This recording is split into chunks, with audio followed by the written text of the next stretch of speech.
been for you and your team here in Memphis, and then comments about the game tomorrow. You got it. Thank you, Harold. Tell you've been in media. Once or twice. Yes, until you've done that before. Okay, yeah, this is our fourth day here in Memphis. The bowl's been great. Everything that we hoped it would be. You can tell that the Liberty Bowl has done this before. Clearly, they've done it 54 years? 56. 56 years. So anytime the bowl has that much experience, you know that you're going to get things done the right way. The city of Memphis has been great. Our kids have had a great time here. Going downtown, eating barbecue, going to a Grizzlies game. Just walking around, just seeing the sights. Went to the Civil Rights Museum, which they thought that was obviously a pretty interesting deal. Memphis University School has been great for us. It's just right around the corner right here. The one thing, logistically everything's been on par, which is a pleasant surprise. Not a surprise, but it's something that makes things a lot easier in a bowl. 2 years ago it was pretty tough to get anything done. But now, here we're able to get done everything that we needed to get done. We've had 4 good days of practice. All 4 days we were outside. We were dressed out, going hard, going full speed. Was fairly prepared to play this game a week ago because of how much good work that we had in Morgantown, and then when we came here, we repeated everything. So our guys are in a good place. They're in a good spot, and they've had a great time. We shut things down last night, and had a good day of preparation today. Go to a movie tonight, have some meetings, put them to bed, wake up, and play the game. So I really like where we're at, and really appreciate everything that's happened up until this point. So with that, take some questions. And if you'll identify yourself and your organization when you ask your question, please. Go ahead, Ed. Come on, man. You're always first. I didn't want to be the first one this time. All right, I will. From what Kevin was saying earlier, it's not on the quarterbacks. You guys are both playing young quarterbacks, but it's really about other people stepping up and helping those guys out. Can you talk about the conversations you've had with Skyler as he really makes the biggest start of his career? He's handled it. We had the best Friday practice we've had all year today. And Kevin's right about that. I mean, we got both two young, talented quarterbacks that don't have a lot of experience that I think both of them will. If you look back at his last start, Skyler should show a bunch of improvement. Kyle Allen's a good young player. From the time that he played his last game against LSU or Missouri, one of those two, I think it was LSU, until the next game tomorrow, he's going to show a lot of improvement as well. 2 young kids that are taking advantage of this entire month to be able to practice and prep. It's going to be fun to see what kind of improvement both those kids are going to make. And I think both of them have a bright future and will continue to improve down the road. With that said, those guys at the quarterback spot's important and instrumental in having success, but everybody around them has to do their part as well. So I do agree with that, but with that said, anxious to see what kind of improvement both of them have made. What kind of improvement do you hope this game can act as a springboard going forward, especially the opportunity for another win this season?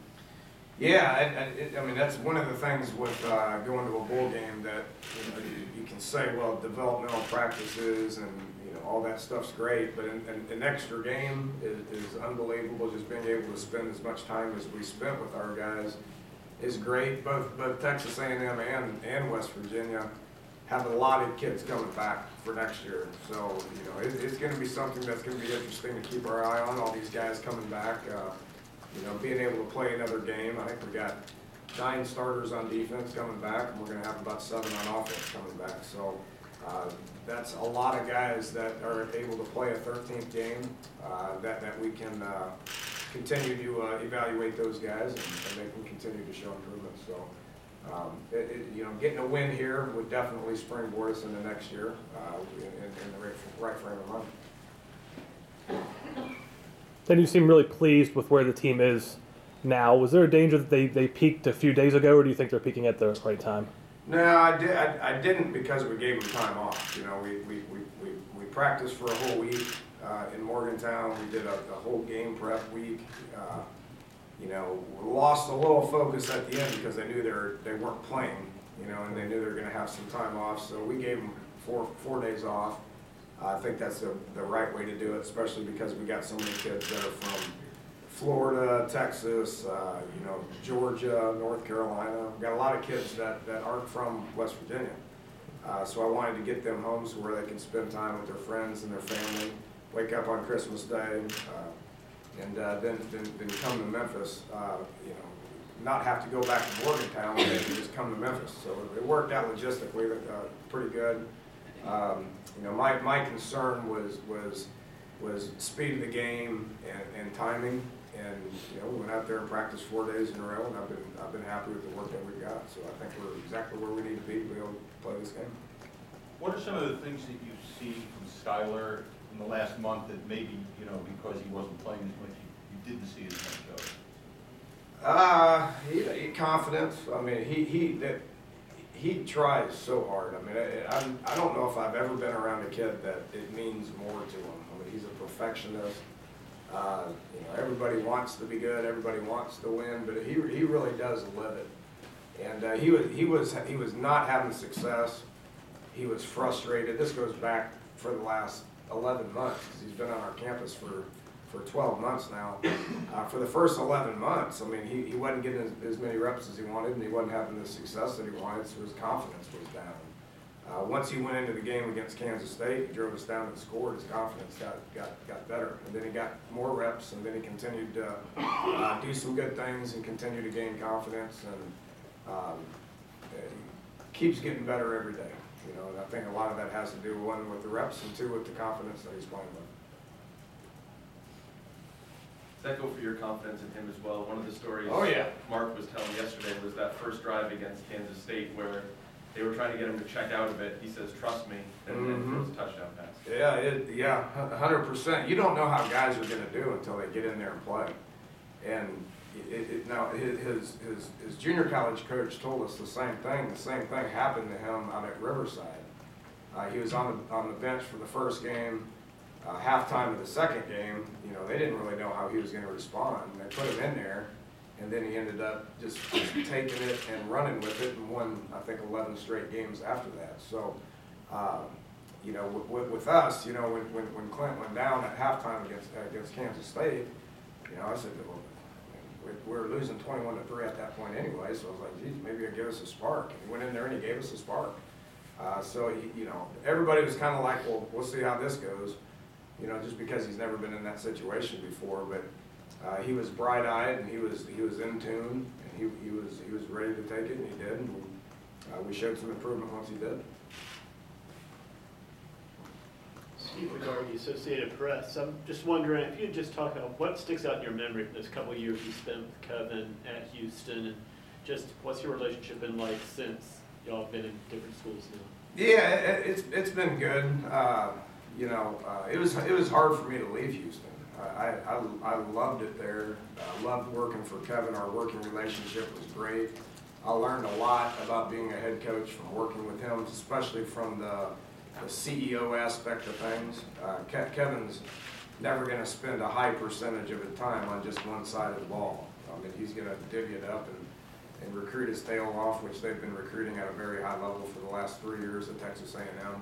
You know, he's going to do a great job with the boosters. He's going to oversee what's happening on special teams, offense, defense, coaching staff wise. I mean, he's a true you know, true CEO of a program. You know, and so I learned a lot of that stuff from him. Didn't really want to leave just because our working relationship was so good. You know, left to go to Oklahoma State just because I saw an opportunity, and obviously it paid off for me. So we've always remained friends, and will. You know, we'll hate each other for about 3 hours, and then after the game, probably give him a big hug and go about it. Oh, a lot. He was instrumental in me getting this job at West Virginia. You know, he's the one thing I did want to mention is, and I've thanked him endlessly for this, but he talked to Oliver Luck, his relationship with Oliver Luck, because of when Oliver was at the Houston Dynamo, Kevin was at the University of Houston. So them two had a pretty good relationship, and he talked to Oliver and called me and says you owe me one, so I guess I still owe him one. John Wilson with KBTX TV. Along those lines, what will it be like tomorrow to look across and see him on the other sideline and Jake too? I could care less, to be honest with you. I mean, there's so many relationships in this game. You know, I mean, as soon as I found out we were playing Texas A&M, I mean, the phones were going back and forth for me and Kevin, me and Jake, and all that. So it's neat. This week's been neat, bumping into them and being able to spend time with them. But you know, he said the same thing 2 years ago. His first year at Texas A&M, he looked across the sideline at his former boss, Bob Stoops. You know, so I've looked at Mike Leach over there on the sideline. I've looked at Mike Gundy over there on the sideline. I mean, it happens quite often in college football. Once that handshake's over before the game, you ignore what's going on over on that other sideline. So it is what it is. It's not the last time it's going to happen as well. Dana, once Clint was ruled out, you know, what kind of role has he had with the team, and how did you talk with him and try to help him get through the process that his career was done? Well, I mean, he's realistic. You know, I mean, he knew this was going to come to an end, you know, probably pretty quick. So the fact that we got 10.5 games out of him is big. You know, just going through what he went through last year. We went through the same thing last year. He worked his tail off to get him in as good a shape as he possibly could. And this is no secret to anybody. You can see him deteriorate throughout the course of the season. It's just it's what his body makeup is. So he's been preparing himself for this. He knew it was going to come to an end at some point, and knew the coaching career was going to get started pretty quickly.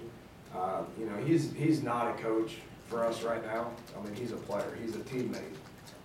He's a team captain. He's a starting quarterback. I mean, that role has remained the same. You know, he's a great teammate. You know, he's been good for Skyler because he can stand out there. And I don't need Clint's information because I got Shannon's information and Ron's and J1's and Lonnie's. I mean, that's my information. Where Clint's good is Clint's out there and he's been in Skyler's shoes and he can stand behind them and see things and they can talk. And so when Skyler comes to the sidelines, he's going to have a pretty good sounding board on the sideline to be able to, you know, discuss what happened and discuss what they got to do to go out and be successful. With all the improvements you guys made defensively this year, what's the one area you're happiest with on the defensive side? Our secondary, you know, Coach Mitchell and Coach DeForest both have done a tremendous job of those guys getting better. You know, obviously the number one thing is Tony Gibson in the scheme and how he calls it, and the confidence that he gives our players. The one area that's been fun to watch mature, and it's pretty cool because we're going to have all those guys back next year, but Darryl Worley getting better and KJ Dillon becoming just an absolute terror out there. Carl Joseph is what Carl is. I mean, you know, Drayvon Henry gets better each and every week. Chestnut may have had quietly the best year of all of them. So we get all those guys coming back, and those guys have done a good job coaching them. And you know, but obviously Tony Gibson is where it begins and it ends with him. And you know, obviously glad to have him locked up for the next 3 years. And I would venture to say that as much improvement as we made this year, I would expect the same improvement heading into next year. Jared Barber's been a great coach on the sidelines as well. You know, you lose Wes Tonker and you plug in Jared Barber. I mean, that's a pretty good situation. Yeah, playing the number of guys you played in practice with the Iowa State game on the offensive line, what has that done for the workouts leading up to this? It's allowed some of these guys to get healthy. You know, Quentin Spain's 100%, which he didn't even play against Iowa State. You know, Tony Matteo was able to gain experience and gain some confidence. He's going to be the next one in. You know, but the biggest thing is with those old linemen, I mean, they played so many snaps. Adam Pankey played the most snaps of anybody on the football team. And he's a sophomore tackle. I mean, that's tough. So those guys were able to regroup and get healthy and be fresh. And then you know, Russell Houghton James and Grant Wingelfelter and Stone Underwood, those guys were able to take a lot of reps in practice to continue to develop and continue to improve. Danny, during the Christmas break, did you give any thought to your offensive coordinator situation? Would you even promote from within? Hey, I don't know what I'm going to do yet. We've had a great week of practice. I really appreciate Shannon and everything that he's done. He's been great to have here at the bowl game and coaching hard. And after the game's over, we'll give him a big hug and wish him success in his next venture. You got to evaluate the whole coaching staff, which I do afterwards. I got 2 weeks to do that prior to going to the convention. May use the convention as figuring out who the next coach is. Once I decide how I'm going to shuffle things around. So I would venture to say everything's a possibility at this point. You talked about how Clint's going to be a heck of a coach one day. What is it about just his qualities that obviously are the family coaching connections, but what do you see, why do you think of him as a potential solid coach? Well, he's been around it forever. Rick is Rick Trickett, his dad at Florida State's a great guy and a great football coach, and most everybody here knows him. He does such a great job with everything. And Clint's the same kind of guy. He's been around it his whole life. And so he understands the game of football. He understands what coaches go through. He understands how to communicate with kids. He's a smart kid. He's got the knowledge, to be able to think and react and understand the game. So he's gonna be fine. He needs to figure out where he wants to be and what path he wants to take. He's gonna have some options to be able to choose from.